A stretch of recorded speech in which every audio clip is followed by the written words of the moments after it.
Yes, sir. Yes, sir. Good. I said the Chargers were frauds, bro. Dude, Justin Herbert, man, I know he was running for his life yesterday. I know he was getting hit like crazy. But the fact of the matter is, he's not it, man. Herbert's not it. No, he ain't it. He even said as much. He says, "I haven't figured it out yet." Man, But what's you know that, what? dude? But do you know what this shows, man? This shows that when it comes playoff time, they always say defense wins championships. They always say that running wins championships. But at the end of the day, it's who has the better quarterback. Because the better quarterback pretty much won every single game. The whole thing about the Bears and Packers, though, was Jordan Love versus Caleb Williams, who's the better quarterback? You ready to sign the apology form? Not really, dude. I'm still not a believer in Caleb Williams. You know how they always say, if you put this quarterback on this team, they're going to do X, Y, and Z. They have catered to Caleb Williams more than any other quarterback I've ever seen. Back in the day, we always just say, hey, if they just put somebody around, this quarterback or that quarterback, they'd be better. Caleb Williams, man, they gave him the running back that he needed. They gave him the receivers that he needed. They gave him the tight ends that he needed. They're giving him the offensive line that he needed. He better win. This was one of the best come from behind wins I've ever seen in the postseason, dude. The Bears were left for dead. Everybody's like, "Oh, this game is over. It's done." And they came back, man. That goes to show you never give up. And I'm at a casino watching this game, and I asked the question to my dad, "Hey, do you think the Bears are going to come back to win this game?" Start of the fourth quarter, I looked at the odds, 9-1. It was plus 900 to make it happen. Oh, where the dreams don't fade from the river walk night to the Alamo shade. We rise together through the highs and the lows. Area 210. Oh, it's the life that we chose. We're rising together for episode 501 after Super Wildcard Weekend. My name is Mike Jimenez. That's Joe Garcia. Yes, there's a lot of construction going on at my house right now, so forgive the background. It'll be better tomorrow. I'll be back in my normal spot in the house doing this show, but we're doing some spring cleaning today, so I'm putting together a bed in this room, so apologies for that right now. Joe is back in the studio. I'll be back in the studio on Wednesday doing the show side by side with Joe. Joe did not know that, but this is episode 501. We're down to 9 teams in the NFL. One of 9 teams will win the Super Bowl this year. Cowboy fans got excited watching the Eagles get bounced yesterday. The Jaguars do what the Jaguars do. The Bills are still alive. Bills Mafia is still alive. And tonight we have the Houston Texans battling for their lives after winning 9 in a row.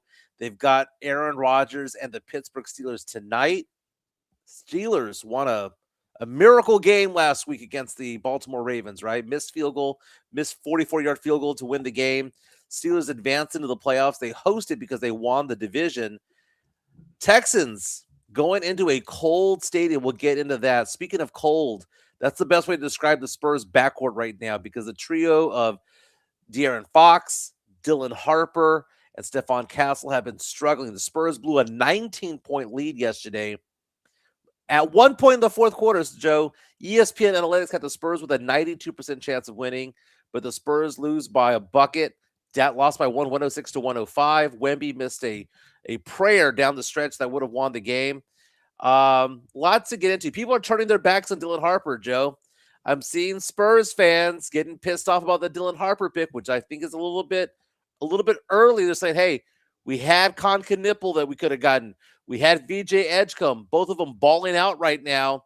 Meantime, our guy, Dylan Harper, has hit a wall. So lots to get into, Joe, but take your victory lap, Joe. You were Joe Stradamus over the weekend, over the Super Wildcard Weekend. I told everybody, man. I try to tell you all, but nobody wanted to listen. They're like, "Oh, this isn't your daddy's Chargers team." Yes, it was. Bunch of frauds, just like I told you. Pats over Chargers, big. I also said 49ers are going to go ahead and best the Eagles. That happened. Bills over Jags. That happened. Bears over Packers. That happened. And I won some money from Elias. Thank you for that. And I also picked the Rams over the Panthers because I said the Panthers were frauds too. And there you go. Vegas took a bath this weekend. because you got the right wins. Like, you were picking the money line winners, right? You called the upsets, which is better than just picking the spread. But the public in general was undefeated this past weekend on Saturday and Sunday at Super Wildcard weekend, because people chose the Niners with the +5.5. They chose Carolina +10 over the Rams.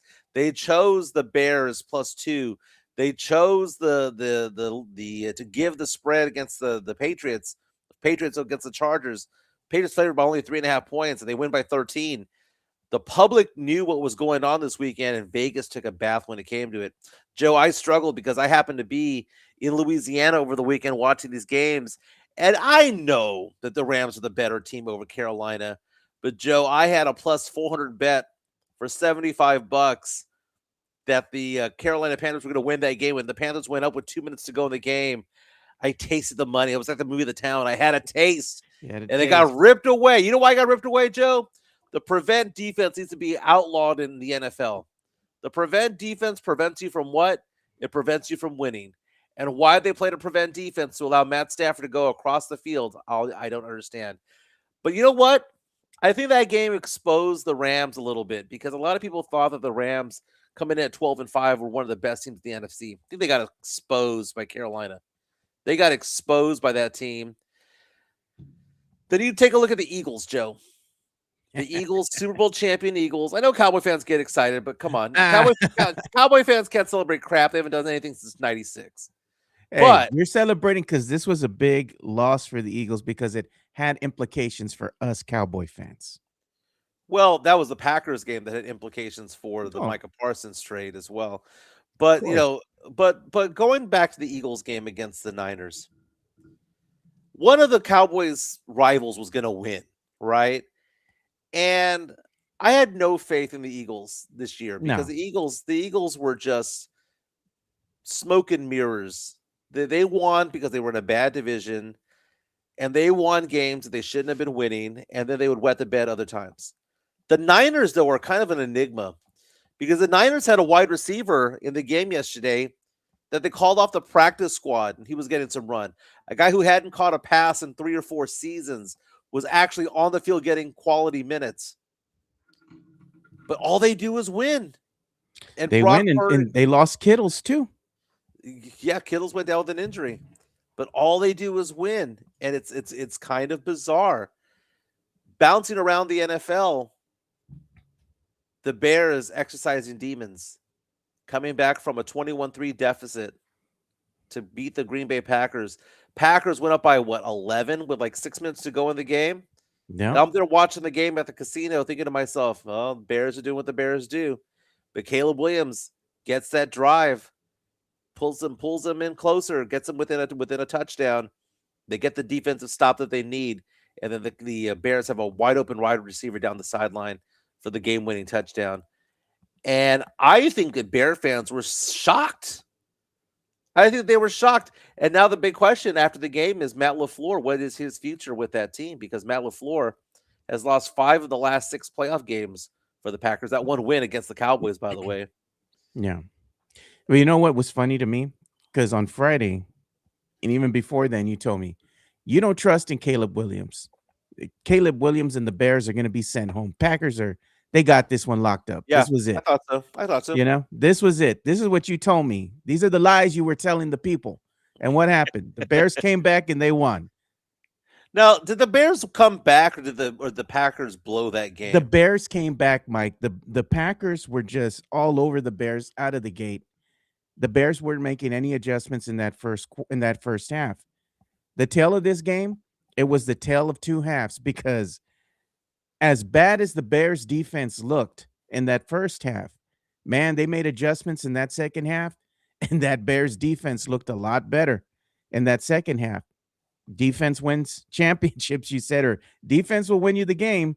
And the Bears defense, they made those adjustments, and they gave their team a chance to get back into the game, and they won.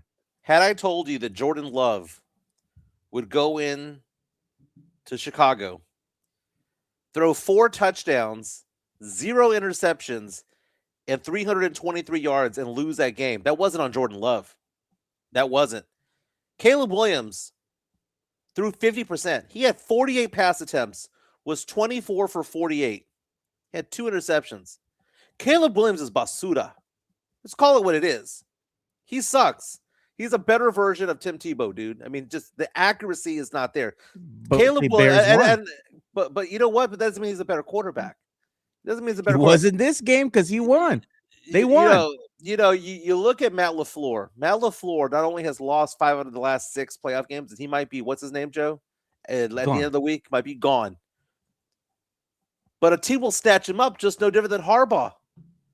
When Harbaugh was canned by the Ravens, everyone lined up. That's going to be the same thing with Matt LaFleur. Matt LaFleur leaves Green Bay. Everyone's going to come and knock it, dude. But Caleb Williams, the number 1 overall draft pick a handful of years ago, just doesn't do it for me, Joe. I mean, regular season this year, 58% accuracy. 58. As Mike Taylor would say in the building, in the year of the Lord 2026, you cannot be a 58% passer in the NFL and expect to go far. You can't.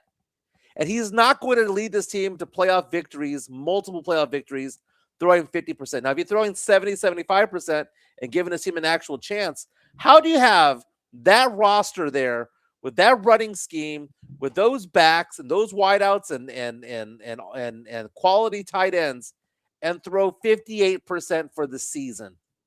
Come on, man. But what happens in the postseason?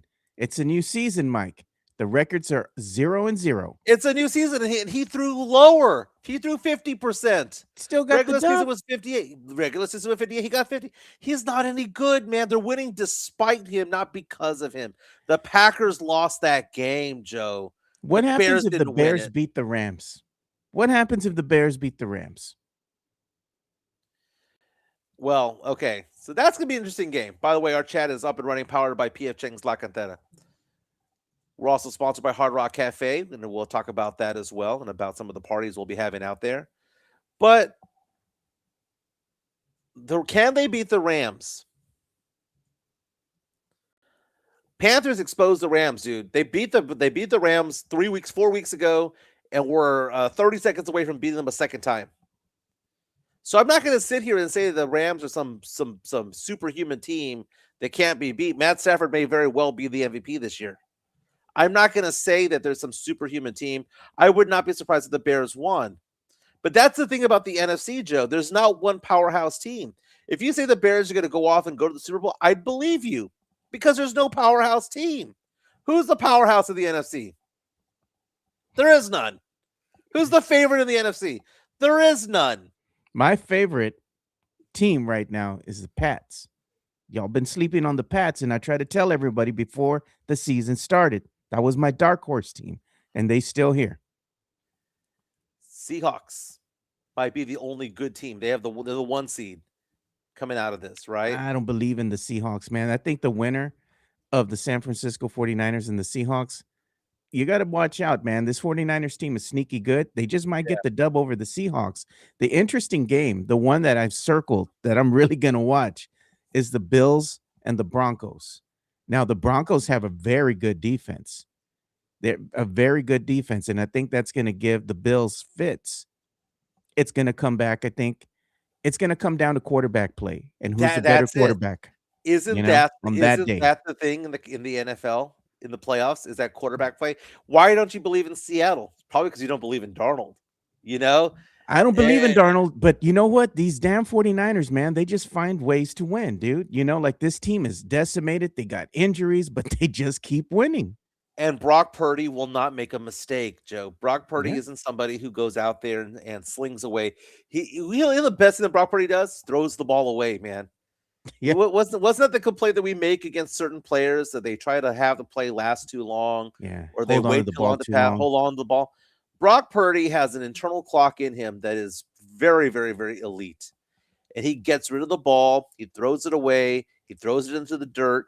What he doesn't allow for a lot of interceptions. He's not going to be the reason why you lose, right? He may not be the reason why you win, but he's not going to be the reason why you lose. He is just he manages the team. What's that phrase that they use? He's a ball manager. He's not a gunslinger or anything like that. That's why we don't like Darnold, right? Because Darnold has never proved it in the NFL in the playoffs. He led Minnesota to a 14-3 record, wet the bed in the playoffs. That's just his thing, dude. He just doesn't do well in the playoffs. But he has arguably the best defense in the NFL behind him. So he's going to be in the game because that defense isn't going to give up many points. Take the under, whatever is going on. Take the under. But going to the AFC, you're talking about the Patriots. The Patriots are well coached. The Patriots have a lot of young, interesting players. The Patriots have a young quarterback in Drake May who, is showing to be the truth. He is the truth. Drake May. Well, but Mita Drake May, but Mita the number 2 seed being Bo Nix. And who you're talking about Josh Allen versus Bo Nix. Who has the experience? Josh Allen's going to have to go on the road to win 3 in a row to make the Super Bowl, but he has the pressure on him. But Bo Nix is there. But then you have Sean Payton's schemes. Sean Payton is a hidden gem, future Hall of Fame coach. He's a Super Bowl winner with the New Orleans Saints more than 15 years ago. He's a bit of a quarterback whisperer. It's interesting, Joe, because neither conference, AFC or NFC, has a team that is like the favorite. You can nitpick every single one of these teams. You can nitpick the Broncos. They have too young of a quarterback. You can nitpick the Seattle Seahawks because their quarterback has never done anything. You can nitpick the Bills Mafia because they always fold when they're supposed to win. Well, you know what? San Francisco, they have injuries. Kittle's out with an injury. Let's give credit where credit is due today, man. Josh Allen, you got to give him a little golf clap there. Got his first road dub, on the road in the playoffs. So good for him, Bills are moving on. Now can they beat the Broncos? Again, dude, this is going to come down to that quarterback play. I'm really interested to see that game. But the one game that I'm interested to see today is going to be the matchup between the Texans and the Steelers. Have we seen the last of old man Rodgers? Does he still got some magic left? What do you think the NFL wants in this game? Old man Rodgers to move on. Old man Rodgers, right? Because that's the better narrative. A better storyline. Yeah, it's a better storyline. I mean, think about it this way: the Texans went 9-0 the last 9 games of the season. They were 1 game behind Jacksonville. Jacksonville went 8-0 to end the season. They couldn't leapfrog over them despite going 9-0. Now what do they have to do now? They have to then go to Pittsburgh and play the Steelers on the road against a Mike Tomlin-led team. And all the Steelers do is win 10 games. But you look at that, they're going to be outdoors, Joe. They're going to be outdoors, and that is not the best thing for them.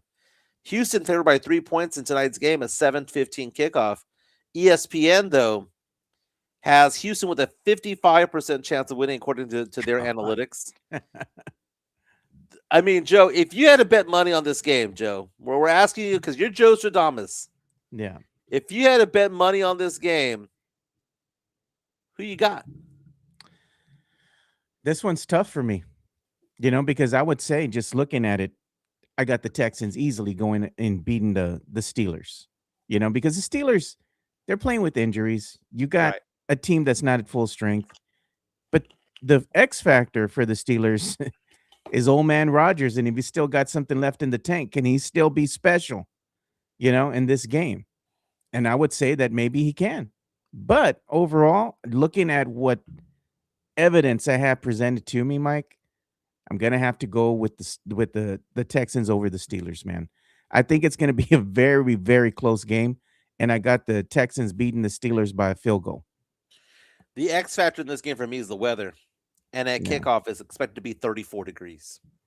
Yeah, it's going to be a cold one. When we see these highlights of Aaron Rodgers, we see him when he blows and when he's breathing, you see the smoke come out of his mouth, right? That to me is going to be big because the Texans have the defense. The Texans have a very good defense, and it's not like Aaron Rodgers is mobile, right? So if you're going to give arguments for the Texans winning the game, it could be, man, the defense got after him. Aaron Rodgers had nowhere to run. He wasn't going to run anyway. Sitting duck, he got sacked 5 or 6 times. That's going to be what's needed for the Texans to win this game. But if he has time to throw the ball, that's Aaron Rodgers out there. Aaron Rodgers had a good game last week. May not have had a good year, had a good game last week. A team of destiny type of thing going on. Dude, they're in the playoffs because the Ravens missed a 44-yard field goal. Oh, the Ravens wet the bed all the time, though, man. You knew it was going to happen sooner or later. But Aaron Rodgers is playing a little bit better, Joe. I mean, he's not a I guess what I'm saying is that Aaron Rodgers isn't the scrub that we thought he was. Yeah. Well, for all intents and purposes, because of the missed field goal, the Steelers shouldn't even be here, right? By Right. default. So if you think of it that way, it was a missed field goal, botched field goal. It happens. For the season, Aaron Rodgers threw I mean- 65.7% accuracy, which is pretty good. You want to be north of Yeah. 65. Yeah. 3 for 3,300 yards, 24 touchdowns, 7 interceptions. So 3.5 to 1, 3.5 touchdowns for every 1 interception. He's not a scrub, Joe. I mean, he's just not elite. He's The just not- legs don't work like they used to, Mike. He can't run out of the pocket. That's what he used to do very well, man. Back in the day, he was a runner. But can he win from behind the pocket? It wasn't like he wasn't going to run against this team anyway. That defense is too good to run against. If you get the thing with the Texans is the Texans have a good defense. If they can keep the pressure on Rodgers, they can get the old man tired, Mike. When you get tired, you make mistakes. I'm not saying that the Steelers are the better team. Okay. Do you know what this is like, Joe? This is like going to Rotama Park back in the day when you're horse racing or you're betting on the Kentucky Derby. And what do you look at, Joe? You look at how quality of a horse it is, but then you look at what is the turf like? Is it raining? Is it muddy? You know, whenever it's muddy, what happens? The long shots win. But it's not like it's snowing. It's not like it's raining. It's just cold. It's 34 degrees, Joe. That's as cold, as hot as it's gonna be. It's 34 and getting lower throughout the game. That's good hitting weather, Mike. I don't know if you ever played football. When you get out there and you get in these cold games like this, those hits just hit different, man. But the Texans are an indoor team. They're an indoor dog. They're indoor dog like you. Indoor I dog. am an indoor dog. I mean, I'm looking at this at what they did this year, right? The Texans led the league, or were one of the leaders rather. Were one of the league leaders rather in point disparity. Gave up just 295 points there, Joe. Yeah. That's pretty stout for a 17-game season. Only giving up 295 points. The Pittsburgh Steelers, though, scored just as many points as the Texans. Texans scored 404. The Steelers gave up scored 397. Somebody Steelers said defense we isn't didn't as have good. any audio. We still got audio, man. Yeah. We have a couple people. Well, yeah, we got audio.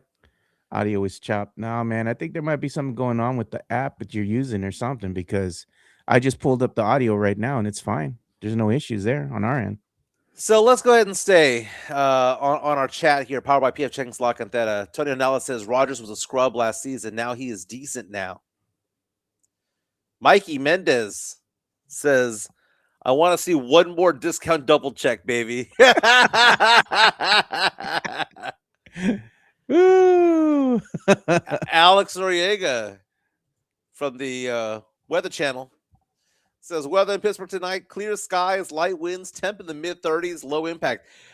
I'm just saying that the game is different when you're playing in 72-degree, no wind weather like you are at NRG Stadium compared to it all. And here's the thing, Joe. I believe teams are due for wins and due for losses, Joe. Yeah, but unfortunately for old man Rodgers, man, I know it's a good storyline for the NFL. I just think that the Texans are the better team and the Texans will prevail. Mm-hmm.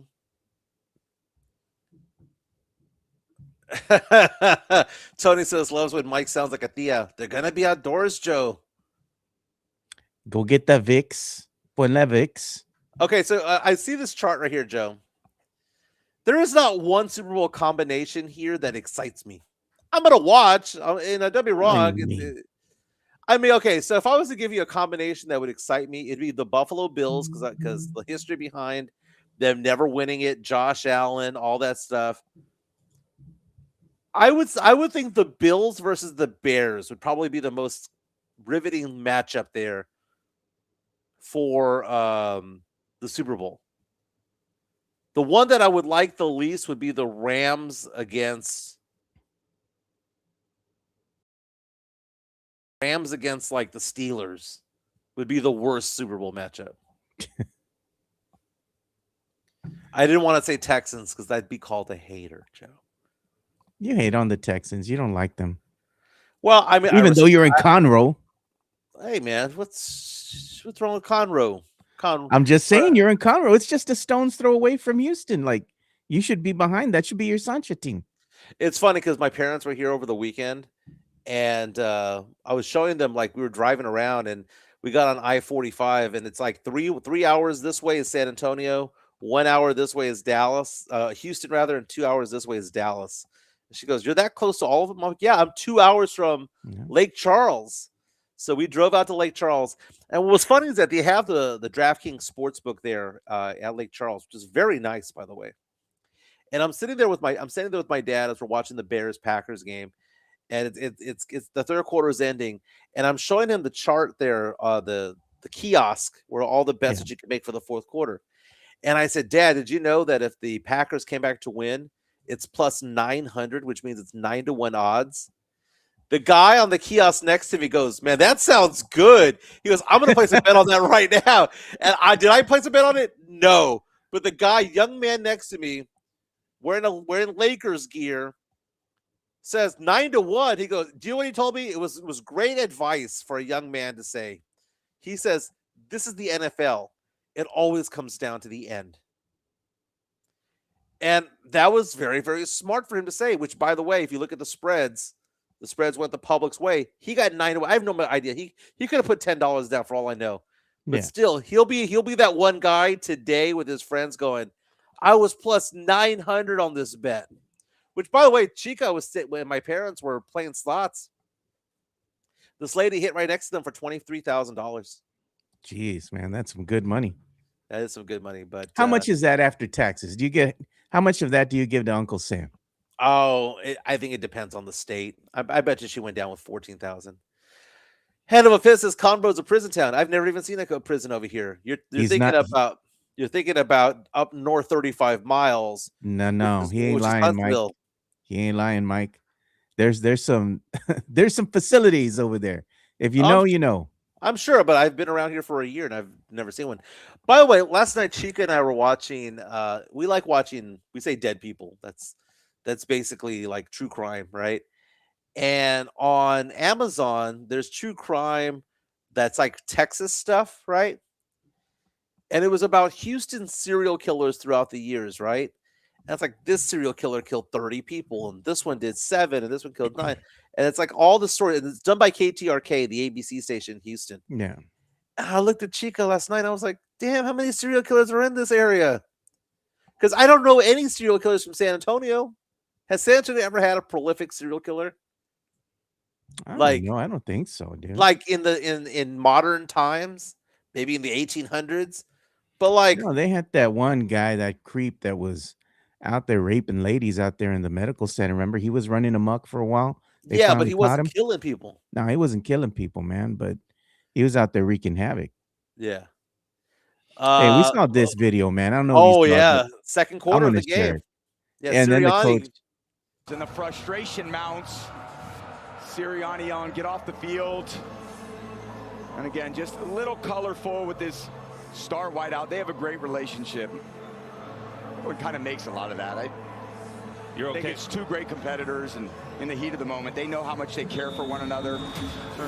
Yeah, they were mad, dude. Courtesy of Fox, that was after AJ Brown dropped a first down pass. It was either the third down or fourth down or whatever it was, but Sirianni just runs down the sidelines and tells him to get the hell off the field. It's different strokes for different folks, man. I don't know if that works or not for them, but here's the thing. Sirianni's got a ring. You know, Sirianni can look at them and say, hey, this may not have been a great team, but I'm a Super Bowl champion coach. And it's a recent one is at that. And I've gone twice, you know? So Sirianni gets to do what he wants to do over there. He's gone to the promised land twice and won one in 5 years. He gets to do what he wants to do. And here's the thing about AJ Brown. I mean, isn't he a bit of a crybaby? Isn't Yeah. that what he's known for? He doesn't get the targets that he wants, he pouts. Sirianni's a bit of a crybaby himself, but I mean, AJ Brown has that stigma on him for being that kind of guy, that he would rather get 100 yards and lose than get 40 yards and win. And Sirianni, I'll say this about the Eagles. They do the analytics. They do the money ball type of play where they go for on 4th and 2. And it didn't happen that time. And it wasn't because Sirianni drew up a bad play, because AJ Brown dropped the ball. So look at like Popovich back in the day. What did Popovich do? He went after the players. Yep. He would yell at the players. Especially Tony, man. He would get into Tony Parker's face, dude. Yeah. I mean, it's just holding the player accountable, you know, like sometimes you need to go ahead and light a little fire under them, man, because, you know, they just get a little lackadaisical at times. You got to call them out. Yeah. No, very, very, very cool. But tonight, Texans in the cold against the Pittsburgh Steelers. I'm telling you, man, the better team is the Texans. By far. By far the better team. The cold weather, though, I don't like it. I think it's going to be a closer game. The spread's 3. It's going to be 3. Texans win by 3. Steelers win by 3. If they were playing at NRG, Texans would win by 21. Indoors. Yeah. Well, look at the Cowboys, Joe. What do the Cowboys do when they're outdoors and on turf? Yeah, they lose, man. They lose.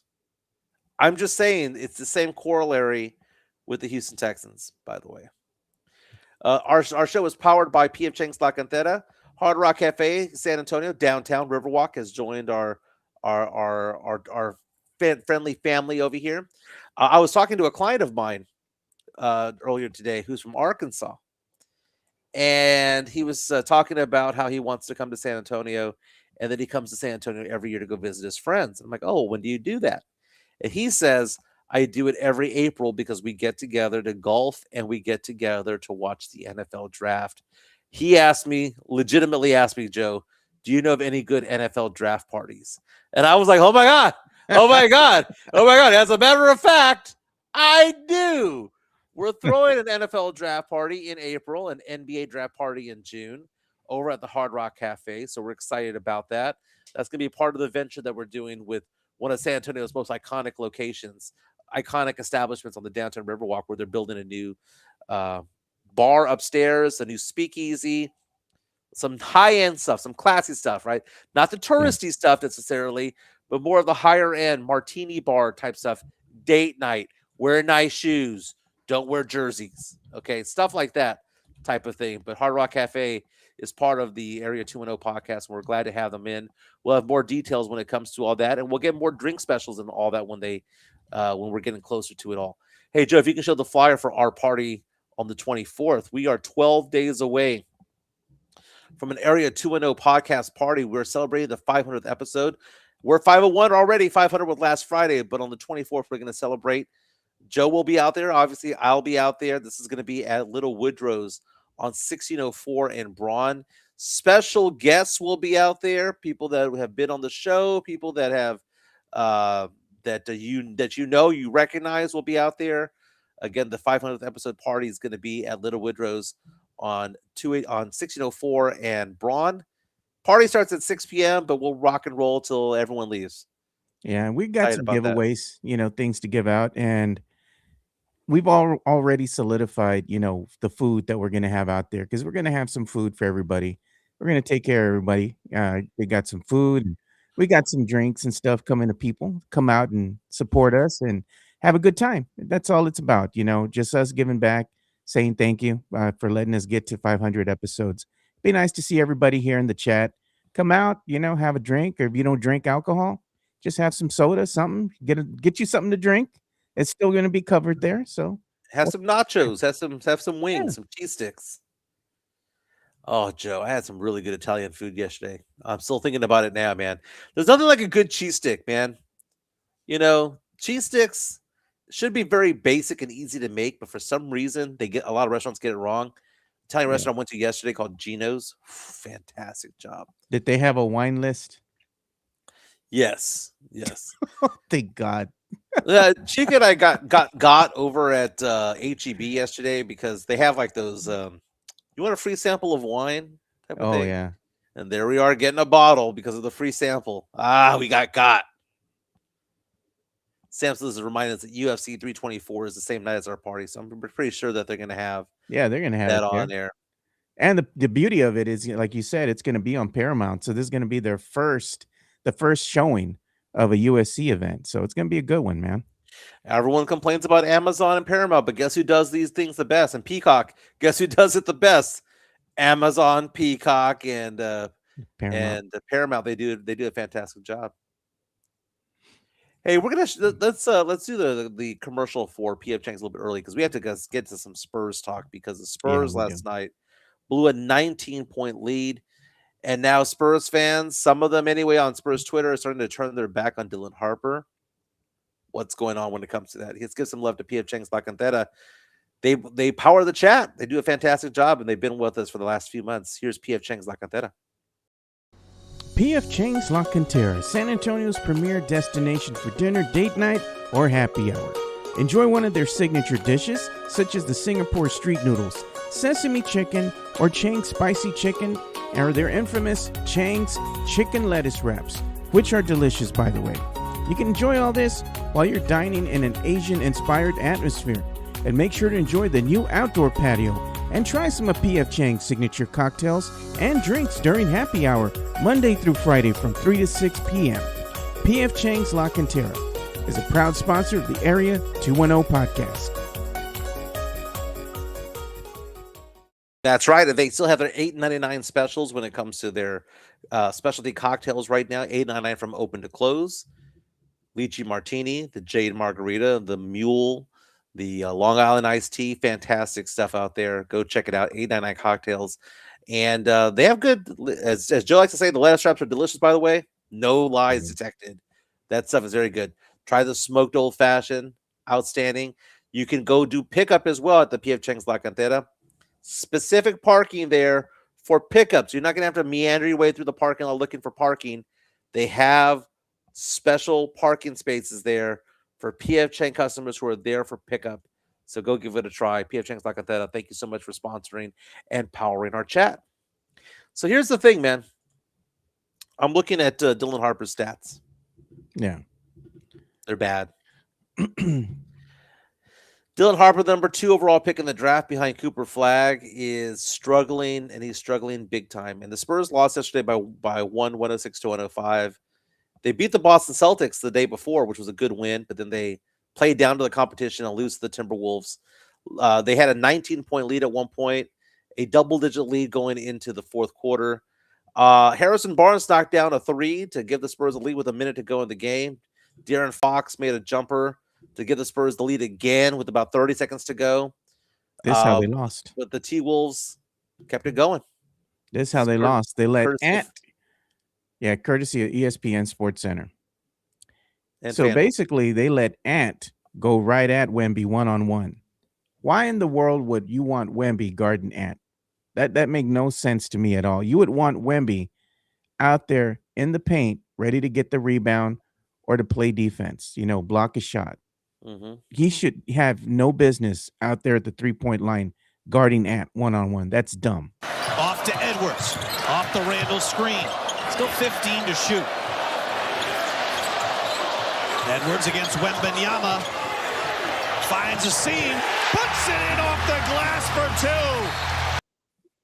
He's too fast. And what's funny about that, Joe, what did Mitch Johnson do? Well, last week he let them run the ball down the court, right? What did he do yesterday? Call timeout, set play. The set play was called for Wemby to get the ball at the top of the key, do something with it. Defender muscled him out of position. Wemby put up a crap shot. Spurs got the rebound. Fox shot a 3-pointer to win the game at the buzzer. It was off big time. It was too strong, and the Spurs go on to lose that game. But if the Spurs had gotten 2 points from Dylan Harper, they would have won that game because Dylan Harper yesterday 0 for 5, 0 points. And let's take a look at the last 5 games for Dylan Harper. 0 points against the T-Wolves, 5 points against the Celtics, 2 points against the Lakers, 4 points against Memphis, 6 points against Portland. In the last 5 games, Dylan Harper has scored 17 points in 5 games. That is an average of 3.4 points per game. 7 of 32 shooting. Joe, that's basically 22% from the field. He has hit a wall. By the way, on December 31st against the Knicks, he had 2 points. Against Utah on the 27th, he had 7 points. So he's had 2 games of double figures in the last 10. 22 points against Indianapolis, and then against the Cavs, he had 11. But really, for all intents and purposes, he's had a craptacular month, an awful month. He's only had 1 good game in the last 10. Meantime, I'm on goodness, man. Goodness, got the hiccups here. I'm on TikTok earlier today, and I see some people are going after Dylan Harper. One guy says, and he goes by the name Biggie Spurs. It says Adam Silver handed us a free dynasty, and we picked Dylan Harper over VJ Edgecombe and Con Knipple. Knipple and VJ Edgecombe will be first team all rookie. Harper will probably be a second team all rookie player when it's all said and done. Harper's my son. I enjoy his game and whatnot, but there's obvious that something is amiss. And They just I have hit a no idea wall. what it is. It's the Spurs backcourt, the trio of guards. And you're gonna go ahead and put Harper in the mix with Castle and also with Fox. The trios hit a wall. Where if you look at things, it's an 82 game season. We're a couple games removed from it being officially the halfway point of the NBA season. Right? Mhm. So teams hit a wall.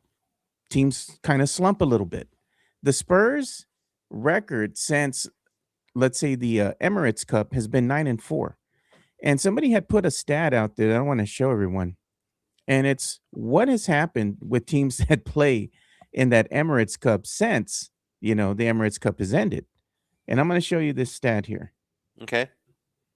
It's interesting. What happens to the teams. You look at the graphic that's being displayed here.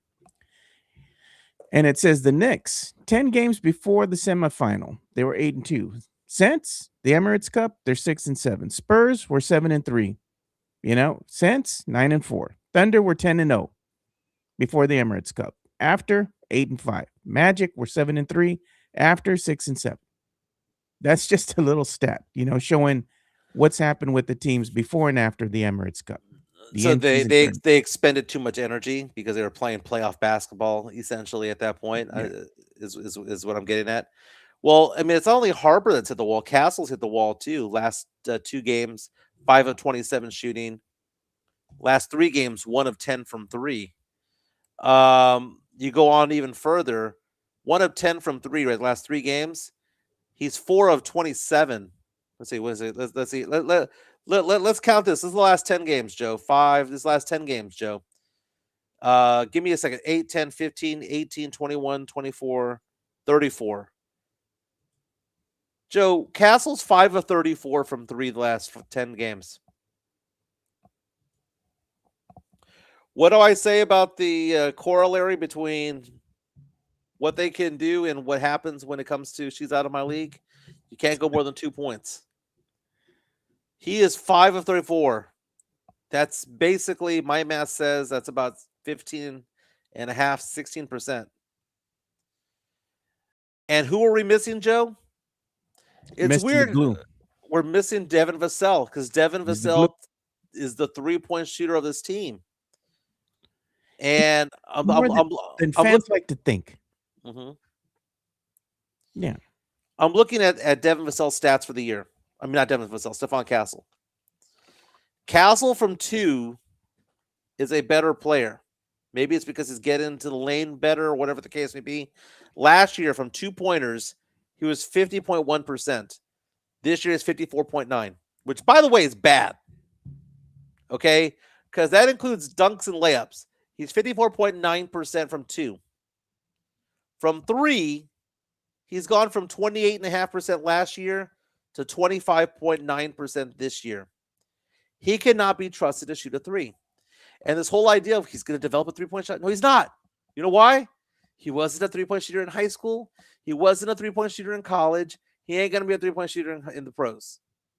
So when I go off and say that some of these players remind me of DeMar DeRozan, Joe, what is DeMar DeRozan not? Not a three-point shooter. Not a three-point shooter, man. He's going to get you that midi, man. He's a mid-range shooter, you know? That's his specialty. Jumper, Right. you know? Devin Vassell is capable of making threes. And I know he's streaky. I know he'll have 2 or 3 really hot games and 4 or 5 bad games, and it averages out to be okay. But he takes the pressure from the three away from these guys because Devin Vassell will shoot 7 threes per game. And when in the absence of him, you have Castle not shooting threes. You have Harper shooting threes. And my God, you got Jeremy Sohan shooting threes. Didn't sift the court yesterday, but you have these guys shooting threes. And guess what, Joe? They can't do it. They can't do it. And they're not going to learn how to do it. Shooters shoot. Ball handlers handle the ball. Defenders defend. Trying to teach them a skill that they don't have in the NBA 9 times out of 10 is useless. Ain't going to happen. Ain't going to happen. And we need to come to grips that we're kind of limited when it comes to this. And it also lends into the whole thing about these people Spurs fans who believe that Harper and Castle are untouchable when it comes to getting a Giannis or when it comes to getting a Trey Murphy. You know what Trey Murphy can do, Joe? He might be he might be a guy who gets injured a lot, but the guy shoots threes. He's efficient. He shoots 41% from 3. He's efficient. That's what they do, Joe. And efficiency matters. You know why efficiency matters? Because who's the least efficient Spurs player right now, according to Hollinger ESPN rankings? Sohan. And what's Sohan gonna be? What's his name gonna be, Joe? Gone. He didn't be gone. Am I wrong, Joe, that these guys just can't shoot? They can't shoot. And the thing is, the way that the Spurs actually lost this game last night, if you look at the stat line, it tells you a story, man. You're looking here and seeing what happened with the Spurs. Both teams really didn't shoot the ball very well. I mean, Minnesota shot the ball a little bit better than the Spurs, but 34 of 88 from the field. And the Spurs, as of late, shooting the ball from beyond the arc, they've just been pure garbage, dude. 13 of 38. And then you look, okay, how did the Spurs actually lose this game? It's turnovers, man. 14 turnovers compared to the Wolves just 9. Points off of turnovers. Spurs had 8 points off of those 9 turnovers from the Wolves. The Wolves had 17 off of those 14 turnovers from the Spurs. And the thing with the Spurs is of late, that interior defense, the Spurs defense, just hasn't been looking very good, even with Wemby on the court. Points in the paint, the Wolves had 50. Spurs only had 32. That means that the Wolves were able to get inside the paint at will. Spurs interior defense was non-existent because why? They want to go ahead and double team players out on the wing. And you're leaving your man wide open for easy dunks, easy buckets, backdoor cuts and whatnot, sending them to the line for an and-one. These are mistakes from a defensive perspective on the Spurs, which are a young team, but you got to clean these things up because if you don't clean these aspects of the game, the fundamentals of the game, they're going to be problems later on, especially when you're going to go ahead and make a push to get into the playoffs. You got to clean these things up. You got to learn how to win without Vassell on the court. You got to learn how to win, and they did learn how to win without Wemby. But Wemby, too, he got his points last night, but he just didn't his impact on the game from a defensive perspective just wasn't there. His point production was, but defensively, he just didn't have a good game, and neither did the rest of the team. It wasn't just on Wemby. How much of this do you think, Joe, is Wemby looking around at his knee and playing timid? And you know what the other part of that is? Coming down on Rudy Gobert's foot and then twisting your ankle doesn't help either. Rudy Gobert, that's a dirty play, dude. Come on. Yeah. Dark Aeons on our chat, powered by PF Chang's Locatera, mentions that one play where there was an inbounds pass that Harper did not grab a hold of. It was a turnover that led to an immediate 3-pointer. That was lazy. That was lazy basketball, right? That was a lazy pass. Harper was lazy getting open. It was just lazy. I mean, I just call it what it is. And that's why I say that the Spurs players played a little bit cocky, Joe. They beat up on Boston on the road. They start feeling themselves. They're up 19 against the Wolves. And instead of just putting them away, what do, Joe? They let them creep back in. You know what, Sean Elliott? I was listening to him as he was calling the game, and he was saying, "You got your foot on their throats. Up 19. Don't let them back in the game." And as soon as he said that, what happened? Wolves go on the run. Spurs let them right back in the game. They had them on the ropes, man. They just couldn't deliver the knockout punch, and it cost them the game, especially in the fourth quarter. The fourth quarter was the Spurs' worst quarter of this game. It was horrendous. They let Minnesota score 33 points on them. The Spurs only scored 18. That's not going to cut it. The Spurs, I don't know what it was. I don't know if it was just they ran out of gas. They just got lazy. They just weren't feeling it. It was evident out there that there's something amiss with the team. I think it happens to all teams in the NBA. Right now, the Spurs have just hit a wall. They just look gassed and they look tired. And the Spurs are still winning more than they lose. Yeah. You put a graphic up there. The Spurs are 9-4, 9-5 last 13, 14 games. That's not bad. I mean, it's not bad. It's just that we know what the team is capable of when they're clicking. God, we need Devin Vassell back out there. I didn't realize how important Devin Vassell was out there. We had a question from Mario Cavazos. He was just bringing up a point that he says that there's all that noise about Jeremy Sohan being traded to the Knicks for Yabusele, who's also on the French national team with Wemby. If you were to ask me this, they call him the Dancing Bear. If you were to ask me this a couple of months ago or 4 months ago when the season started, I would have been like, yeah, all about it. But yes, Yabusele is freaking fat. Like the guy is huffing and puffing out there. He is out of shape. When healthy and when he's out there looking good, looking trim, he's a good player. But right now, I'd rather have Sohan. Cavazos is saying he'd rather have Sohan. I would too. At least Sohan's in shape. That means something, man. I don't know, man. The Spurs are kind of in a weird place right now. Dylan Harper, I understand that he hit the wall, but Conka Nipple hasn't. VJ Edgecombe hasn't. They play more minutes too. They start to. You know what's not helping either is that Mitch, I don't know why he does this, and it's kind of stupid when you think about it. Okay, you want to go ahead and have Wemby play on a minutes restriction. He's your starter. Put him in the starting lineup. Stop playing him off the bench. Right. Is he your starter or not? If he is, put him in. Let him play his position.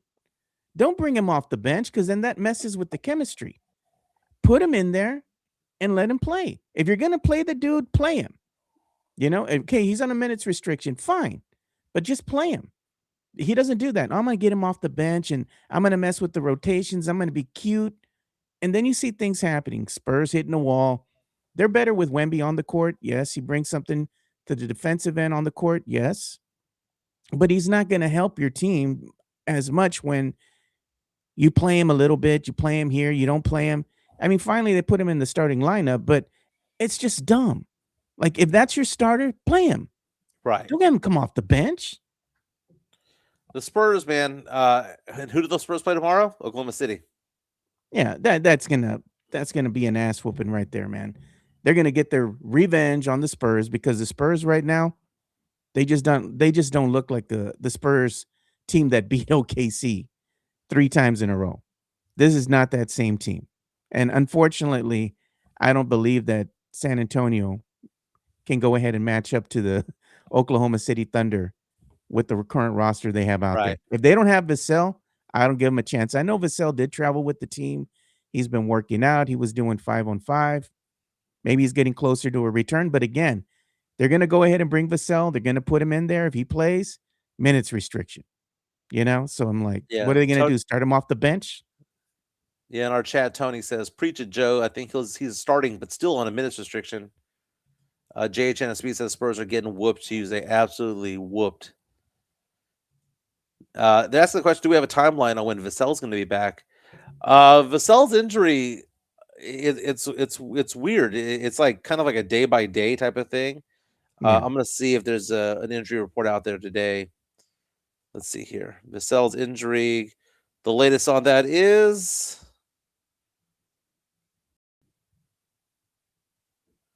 still unknown. Just says he's out.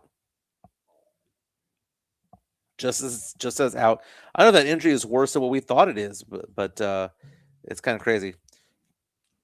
But what's the thing that happens with Vassell too? Vassell's always injured as well, man. It's like you go back and you look at him too, and he's always injured. There's stretches through the season where he's injured. Same thing happened with Sohan, injured. Mhm. Wemby, injured. Like it's like you can go ahead and just tune your watch to it.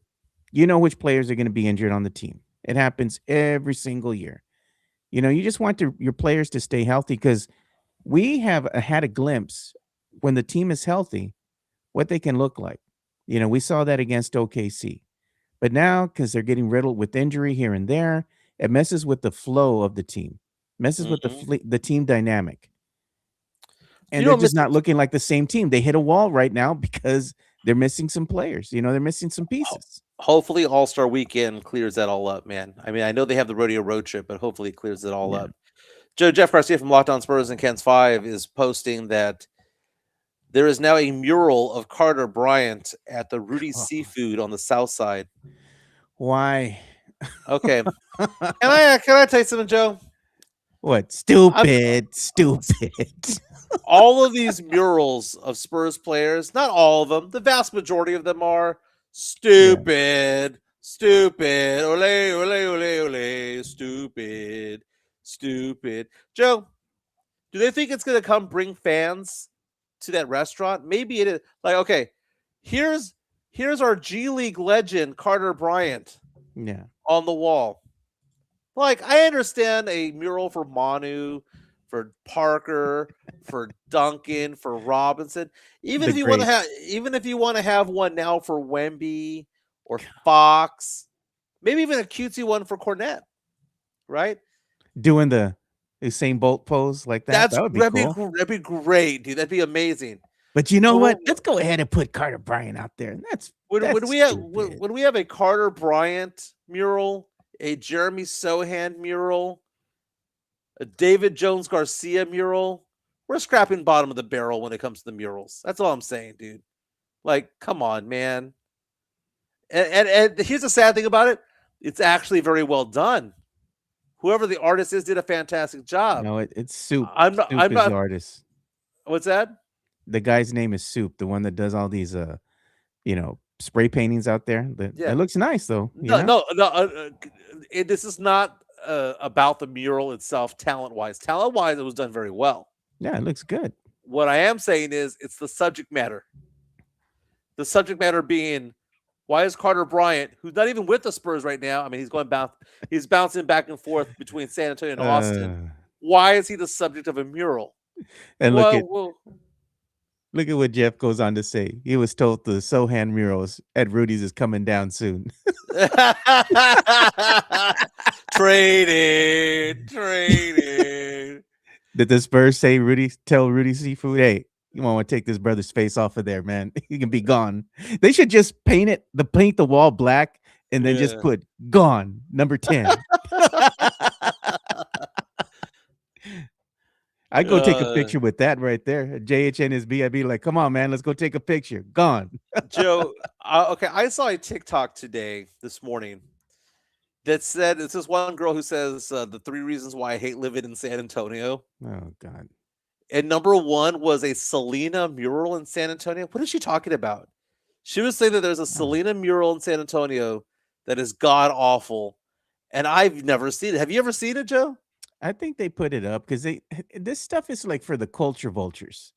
You know, the people that just want to go out there and they take a picture, like on my page, like this, like that, like my picture. Man, who cares, dude? Get a life.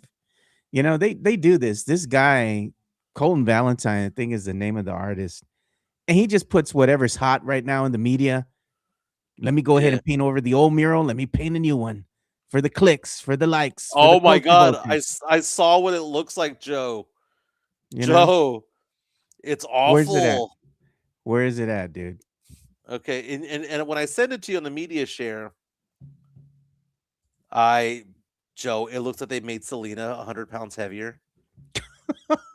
It's Torta Selena out here. Oh, So I'm gonna God. send this to you right now on the media share.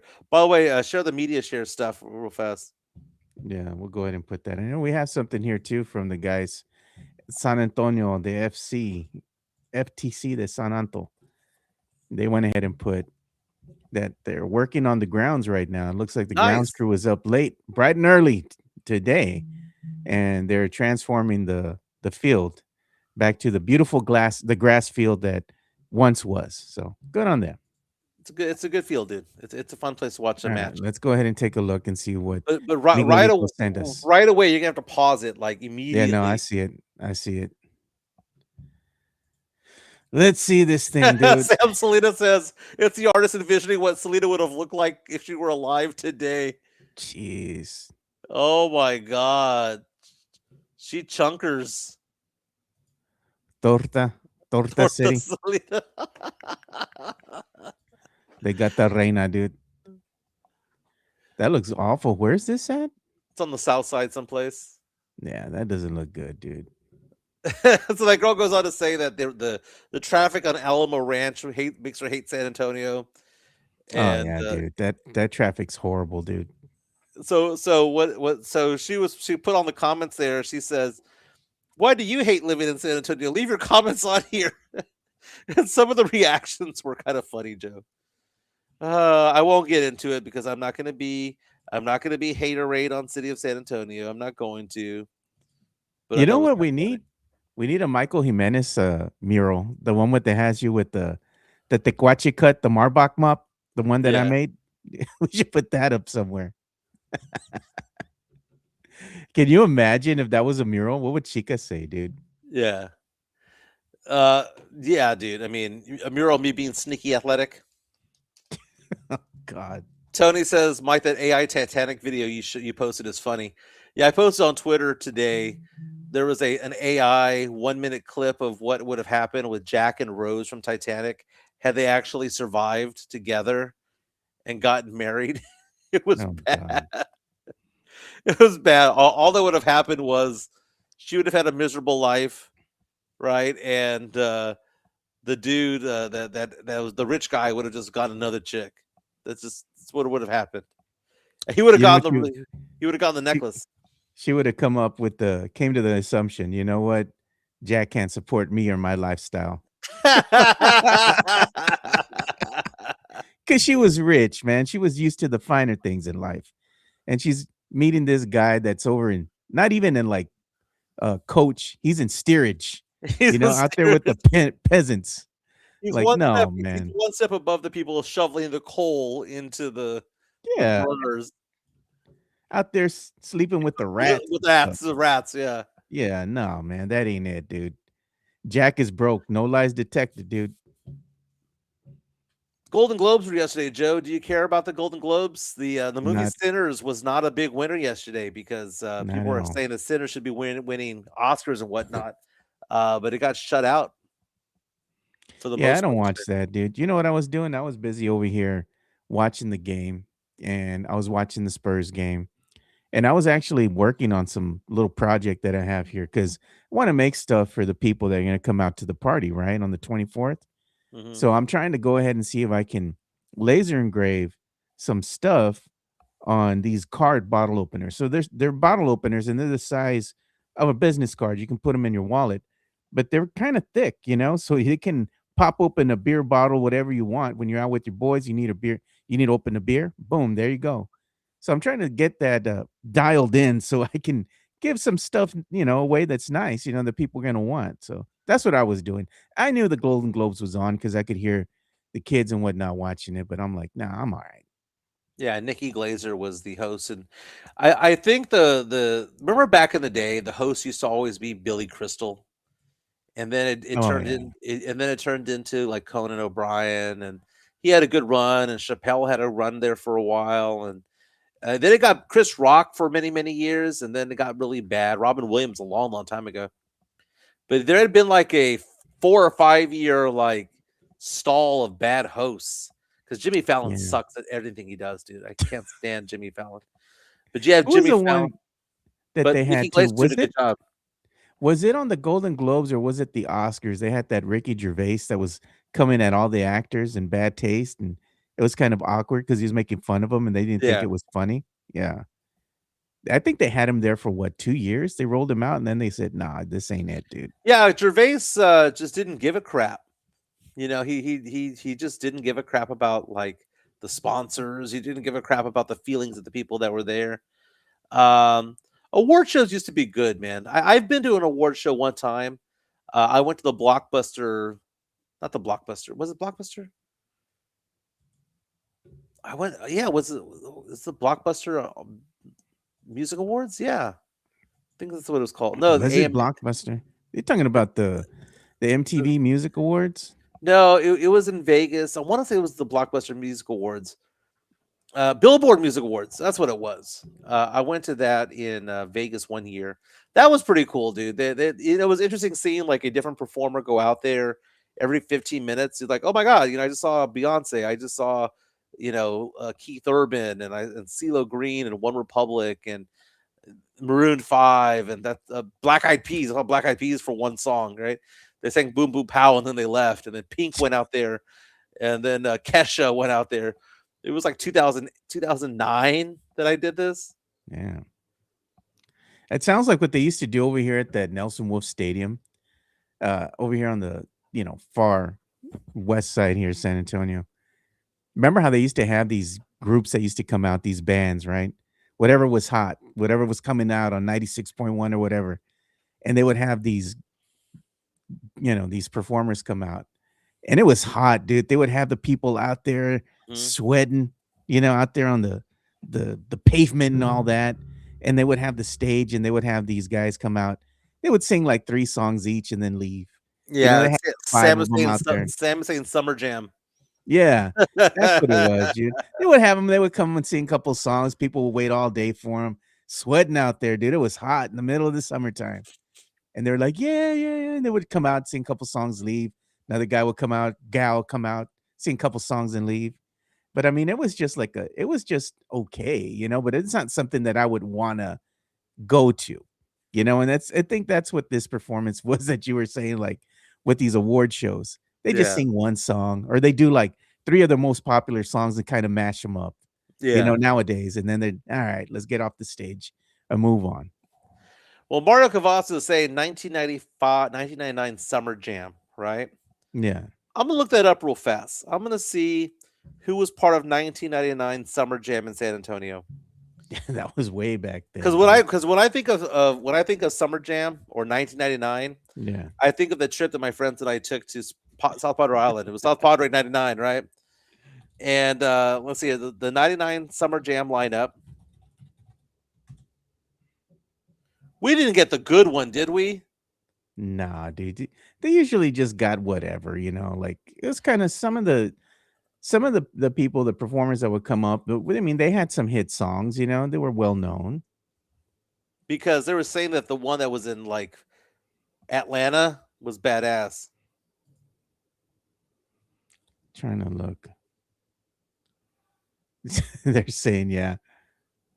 They said the first Summer Jam was at Nelson Wolf Stadium. Let's see who they had. There's the first lineup was Tony Rich Project, Buffy Little Joanna, Angelina, Color Me Bad. Tony, someone was buying their album. Color Me Bad.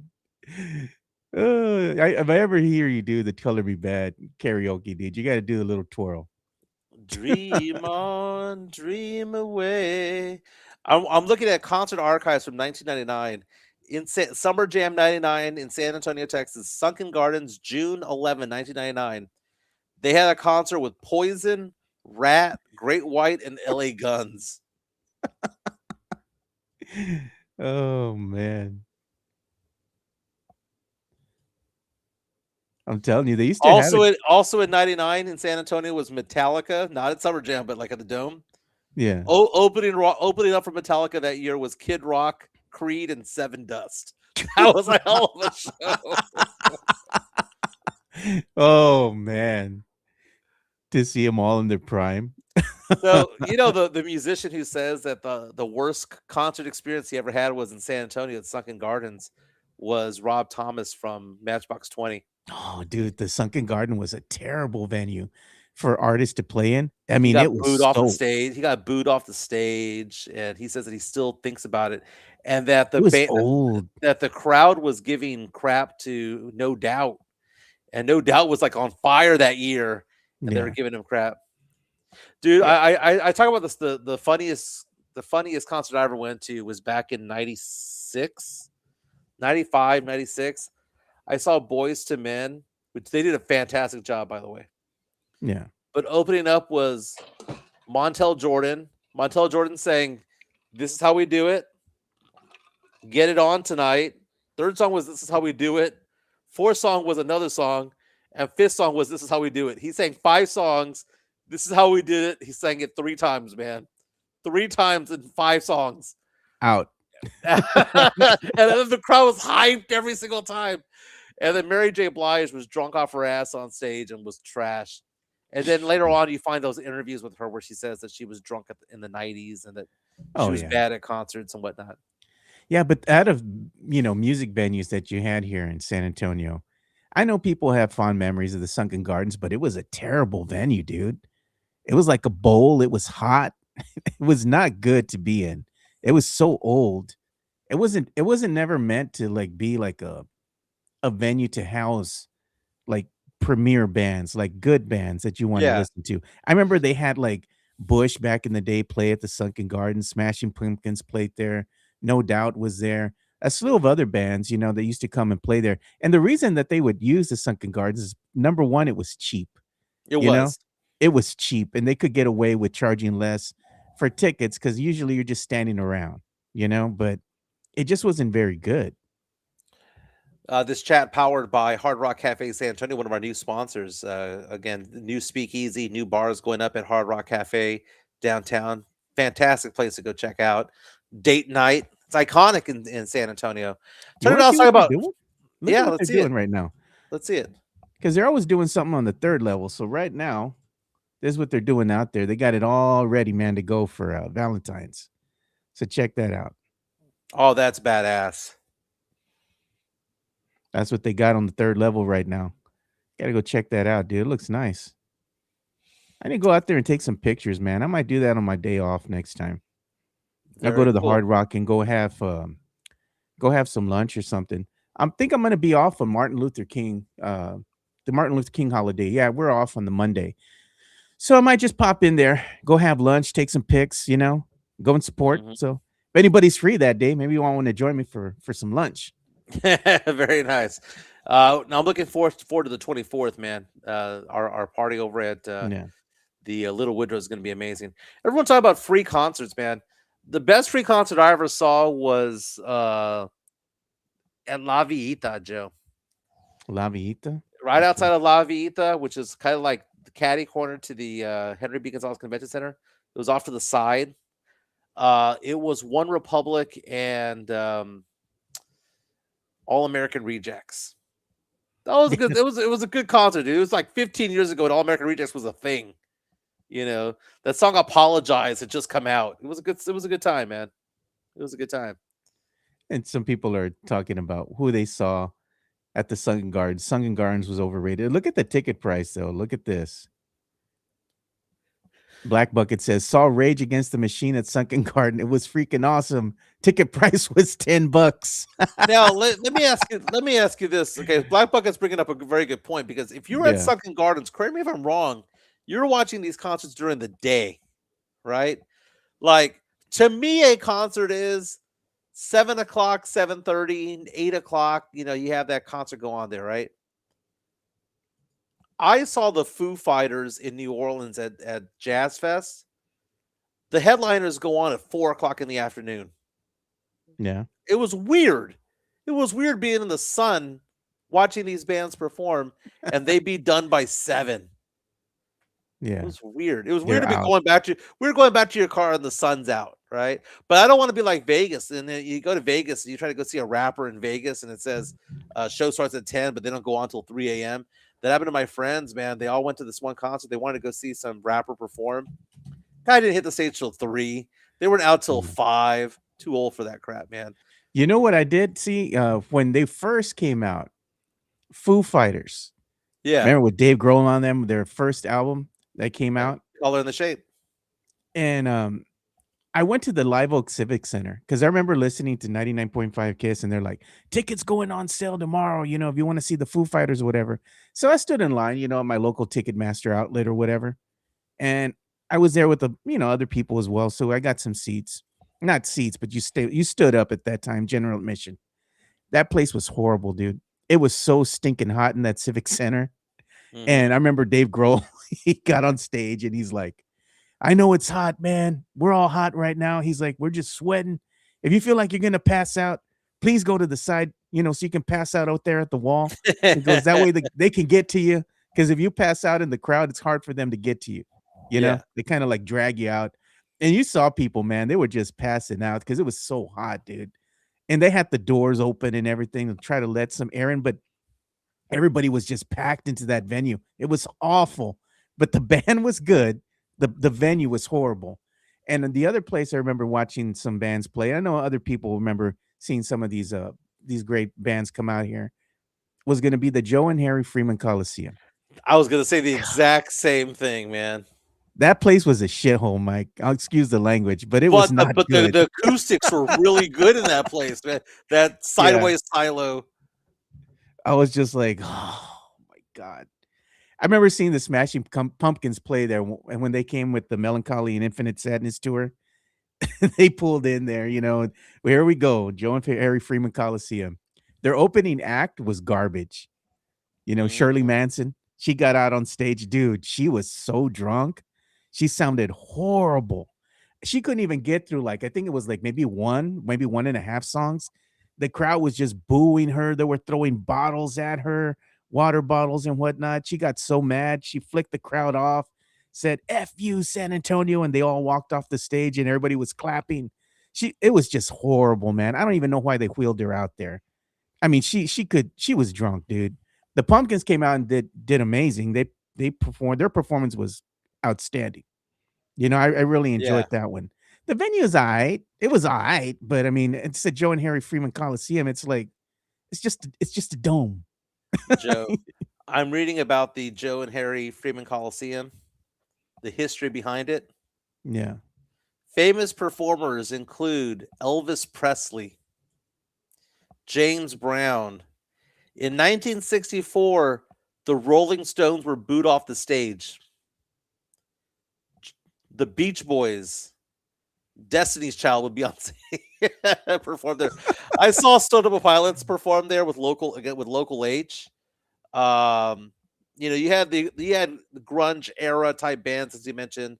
Yeah, Alice in Chains would perform at a place like that. You'd have the Smashing Pumpkins and bands like that. That's funny, dude. That place is historic. It's a dump, but it's historic. It's dumping. The seats are so close together. Like, you're a big boy.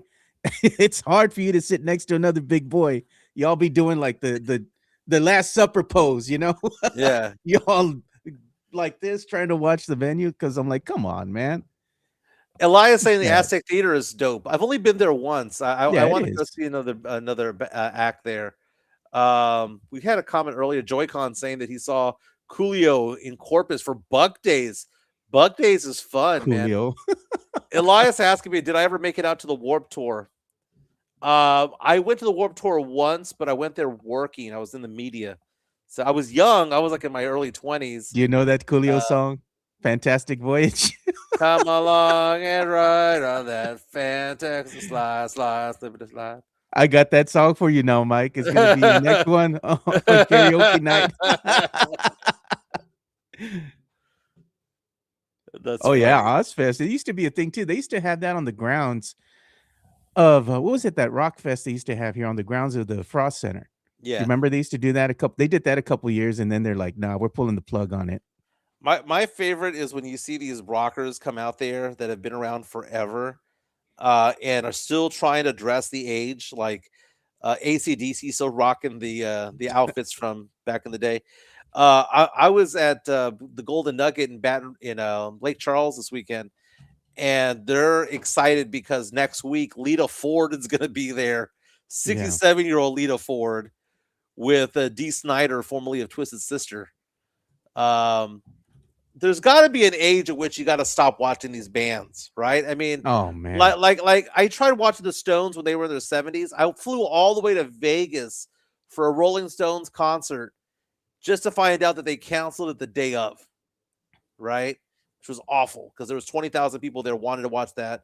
Everyone wearing the logo, the tongue sticking out logo, and it sucked that I flew all the way out there for that. But I wouldn't want to watch the Stones now. I know one of their members has died, but I wouldn't want to watch 85-year-old Mick Jagger, dude. At some point, no. The only old timer that I saw, Joe, who was old, and I think he died like 2 years later, God. was Joe Cocker. He was good, dude. Joe Cocker could bring it. I saw that concert literally by myself. It's the only show I've ever gone to where I went to a concert by myself. God, look at Elias, dude. I am reading that, bro. They were talking. He's talking about Slash having a wardrobe malfunction on stage. I'm like, God, dude. I Why? couldn't even imagine seeing that. I would pretend like it never happened and just be like, God, dude. Oh my God, Elias. You know, I remember one of my friends was saying they saw, was it Danzig? I think it was a while back. yeah. This was Dude, years ago. Danzig was And a they were, wild band. yeah, back in the day, but they're all old as heck now. Lover. Yeah. So he says he was over in El Paso. This is where he's from. And they had a free concert. They had Danzig out there, you know. Oh man, everybody's all excited. Danzig. And they rolled the dude out, man. He's in a wheelchair. And they give him the mic, into the fire. He's like, everybody's like, what the hell is this? So Past their prime, Mike, just like Kiss, man. They're old already, dude. I'm not going to comment on what Tony said about 94.1 San Antonio Sports Star, but weird thing about Sports Star, though, Joe.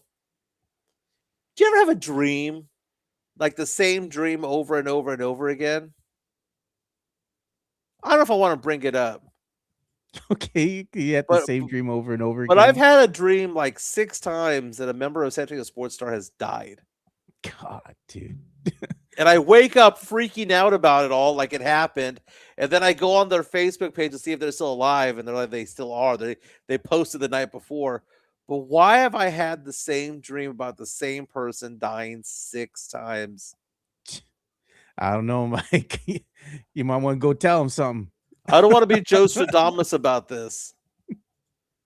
The same person, like, dude, talk about a premonition. Was it that movie that they had years ago, right? It was called Premonition. Tony says Mike has some healing that he needs to do for 94.1. He wants someone dead. I don't want someone dead. I wake up scared that they're dead. I don't wake up going, ha ha ha, they died. God. And no, it's not pleasure. That would make me Oh cry. my God. That would make me cry. Joe, I'm going to be on the show there in studio on Wednesday. Okay. I will let you know I will be dressed in a suit, like full on top to bottom suit. I have a business meeting that afternoon, and it's going to be an abbreviated show. We're going to go till 11. We might have to. You can keep going, but I Yeah. have an 11:30 meeting. I'm gonna have to have a hanger there for you so you can put your jacket there. You're gonna have that steamer. Sam Slida says that I wake up from my dream going, good. You know, that's what I Very kind of nice. thought about Kittles yesterday, because he once wore that shirt underneath his jersey, Oh yeah, right? And it says F the Cowboys, and then he's like, oh, they announced he got hurt. And I was like, good. good. Let's end on a happy note. Map my walk. Jen Noriega is in the lead right now with 21 miles walked. Black Bucket in second place with 20 miles. I'm sorry, Alex Noriega has 21 miles. Black Bucket with 20. Jen Noriega with 18. Alonso Alvarado with 17. It's a 4-horse race down the stretch. I got to catch up today, Joe. What is Jen at right now? At like 18. And she's first still, or no? No, Alex Noriega has 21 miles walked. Black Bucket with Man. 20. Jen with 18. Alonso with 17. Sean Quintero with 12. I got to catch up, man. Sean got sick, dude. He did. Yeah, he told me about that. Mario Cavazos coming in with almost 9.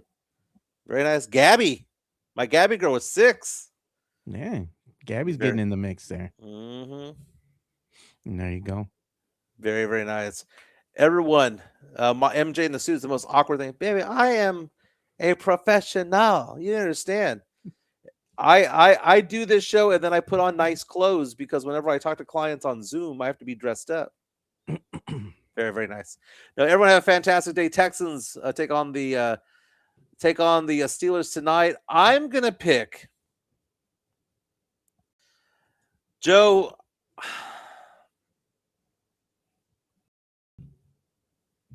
I'm picking the Steelers. I know you're gonna pick the Steelers, and that's why they're gonna lose. You can pick. I hope they do. I want to be wrong. I want to be wrong. I want the Texans to go on because it's exciting, and I want a Texas team to make a run. I want the Texans to win. It's just, I think the Steelers are going to win. $5 super chat coming in from Jason Garcia. Here comes the money. There we go. Says he walked to the fridge and back 21 times. Does that count? Only if you have the app on. It'll count those steps, yo. Sam Smith says Texans by 10. Yeah. I hope the Texans win. I'm cheering for the Texans.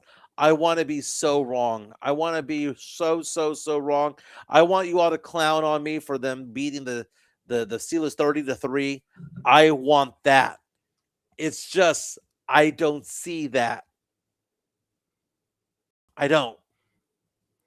But I like to be proven wrong. Hopefully I am. We'll be back tomorrow when there will be only 8 teams left in the NFL playoffs.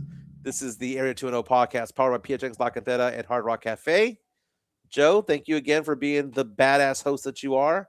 Again, I'll be in studio on Wednesday, fully dressed to the nines. There you go. We'll take a picture and post it on your X. You should wear a suit too, Joe. Oh God, dude, I do have one upstairs too. It's a great one. Yeah, you should wear one. Let's do it together, brother. All right, man. There you go. We'll see you all. You all boys have a good one. See you tomorrow. Peace.